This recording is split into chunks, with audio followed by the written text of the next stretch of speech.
Posted by you/same philosopher 927. Okay, hear me out. I work just a few blocks away from a hospital and can get there pretty quickly by bicycle. Their cafeteria is quaint with good prices, so usually, once a week or so, I go there for lunch. The food isn't what I would call amazing, but they have a nice variety from time to time. The staff even recognize me and are always pleasant. They don't mind that I'm just there for lunch, and it's far quieter eating there than at any local restaurant.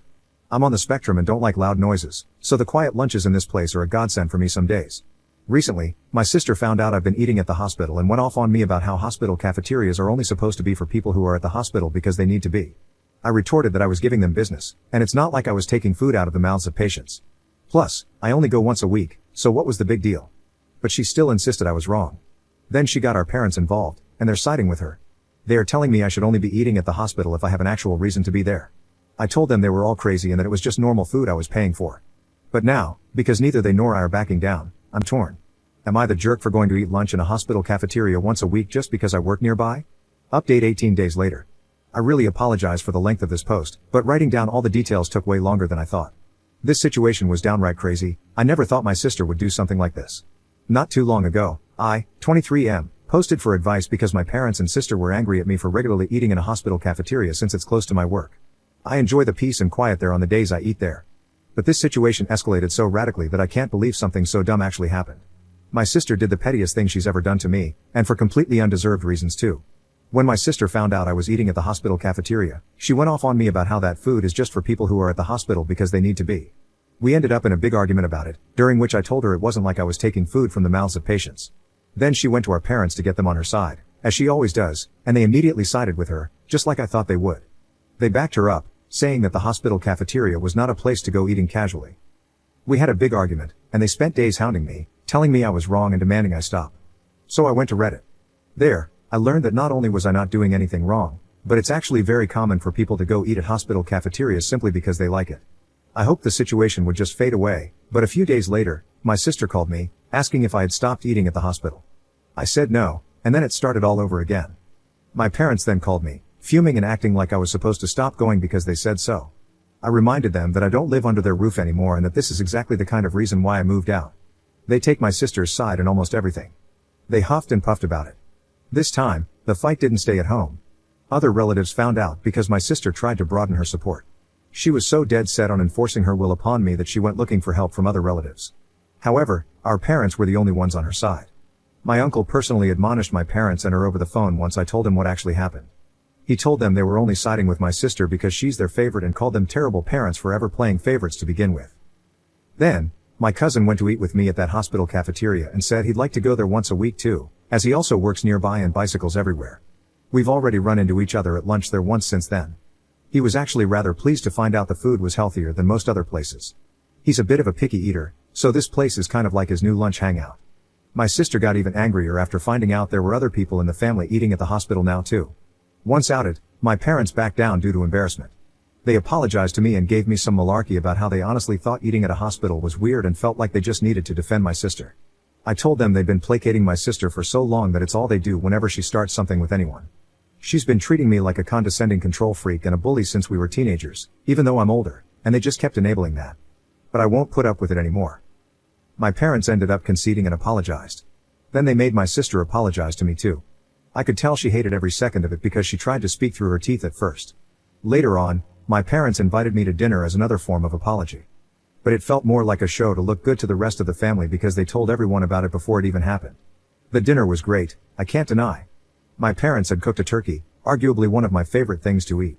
I love the drumsticks slathered with gravy. Yeah, I'm kind of a pig when I eat them, but I can't help it. My sister always thought it was hilarious and was one of the few things I didn't mind her laughing about. So, I thought nothing of why she was so giggly at dinner.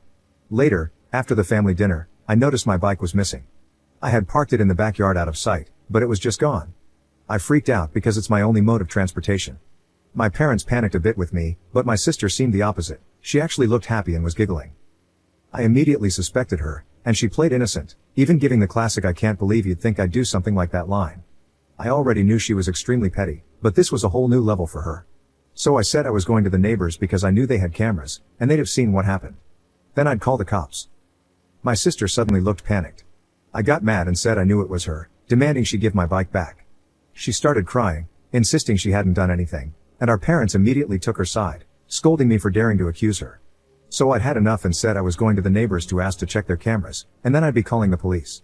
My sister finally fessed up and called me to come back.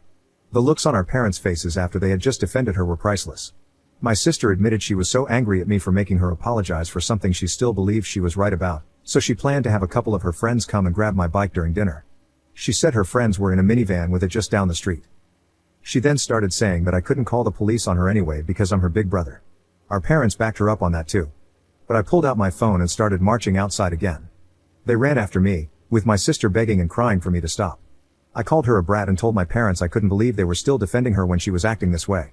Our parents finally hit their limit with her enabling behavior and told her to make her friends bring my bike back immediately.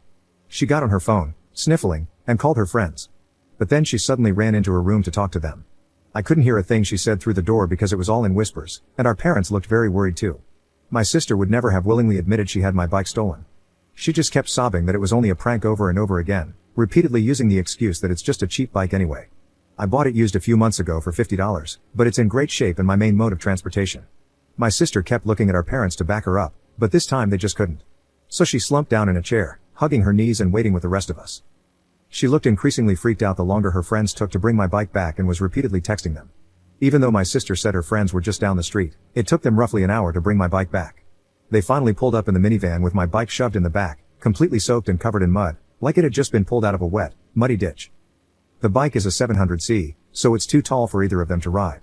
They had simply driven up, grabbed the bike, and dragged it into the van as quickly as they could before taking off. I say they stole it because I was almost certain in the moment that my sister had told them to dispose of my bike. Had I not pointed out that the neighbors had cameras, I might not have gotten it back at all.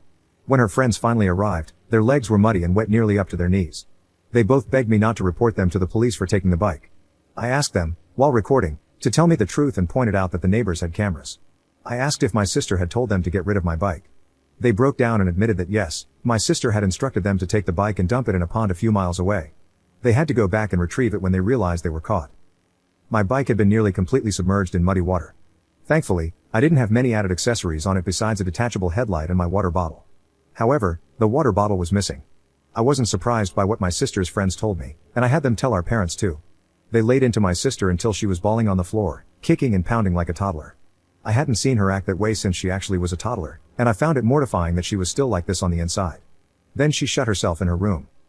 Her friends were banned from ever coming to my parents' house again. Afterward, my sister was forced to come out of her room by our mother and make another big apology to me. Our father then forced her to wash and oil my bike from stem to stern under his supervision while I took apart the headlight to clean and dry it. By the time my sister was done, it was dark outside. She glared at me like I was the devil when she came back into the house, but our parents immediately shut her attitude down and said they'd never been more embarrassed by her in their lives. She went back to crying in her room. I had a very frank discussion with my parents about my sister's childlike behavior and how it stemmed from their spoiling and enabling. I told them I couldn't believe I had to be the voice of reason, but the fact that she was on the floor crying like a toddler, kicking and pounding, showed that she's still mentally a child because of them. I pointed out that they kept making me the scapegoat whenever she screwed up, so she barely knows any sense of accountability. For once, they didn't argue with me about it. Afterward, my father silently drove me and my bike back to my apartment in his SUV. He also gave me some money to replace my bike's missing water bottle before we parted. My sister and her clique used to harass me a fair bit whenever we ran into each other. They made fun of me as a group whenever possible, and I usually just ignored them because they bored me. That really seemed to tick them off. After the bike incident, I received numerous messages from numbers I didn't recognize, cussing me out for making my sister cry over what they called a silly prank. Knowing her, my sister probably fed everyone she knew a very different version of the story. I responded with lengthy replies detailing what actually happened and even stated that I have recordings of her friends admitting the truth. Some people at my sister's college found out what actually happened, maybe from my texts or perhaps because her friends spilled the beans. It embarrassed my sister so much that she came home in a crying tantrum about how people there were calling her and her friends B-words and bike thieves. I may not have gone to college, but I know students who need their bikes are very protective of them, especially since many live on shoestring budgets. My sister said someone even joked that they shouldn't leave a bike around her because it might just disappear if she had to apologize to anyone. She ended up so upset that she refused to leave her room for 3 days to have her pity party. My parents called me up to try and turn everything on me again. I reminded them about the discussion we had days before and told them they needed to stop babying her and let her deal with the repercussions of her own actions. If she fails her classes again, it's because she's not trying like she should be. Then I went off on them, saying they were just looking for someone to blame to make her feel better. She created the problem, not me, and I wasn't going to be the scapegoat anymore. My sister is an adult, and she needs to act like it. They sounded defeated and apologized before ending the call. It seemed like they were genuinely hoping I'd just sit back and take the blame so my sister would feel better, but I never will again. Now my parents are trying to pretend this all never happened, and my sister, along with her clique, is avoiding me at all costs. Which, I suppose, is fine with me because I don't want any more drama. But if something like this happens again, I won't take it from them. Commenter. I remember your first post. Your sister is so bratty that she would have her friends steal your bike and ruin it just to make a point? And your parents don't see a problem with it? What did the rest of your family say about this? Op's response. Oh, they were furious with them. I didn't include details about it because the post was already way too long. But my aunt and uncle gave my parents one hell of a dressing down, twice. The first time was in person, the day after the bike theft happened. They had a long discussion with my parents about how their babying has prevented my sister from growing up and how she wouldn't be able to function without them if she never learns to become an adult. The second time was after my parents called me to try and make me take the blame when my sister locked herself in her room for 3 days. I talked with my cousin that evening when we met up for dinner, and he told his parents, my aunt and uncle. They called my parents to ask them what the hell was going on and told them they were beyond ashamed that they still tried to make me the scapegoat. They said they didn't care if old habits die hard, it had to stop. Let's just say my sister wasn't the only one crying anymore. No one has told me anything about what's going on with my sister at her college for a while, and she's been avoiding me. My parents also haven't spoken to me since that call, so I have no idea what's going on their end.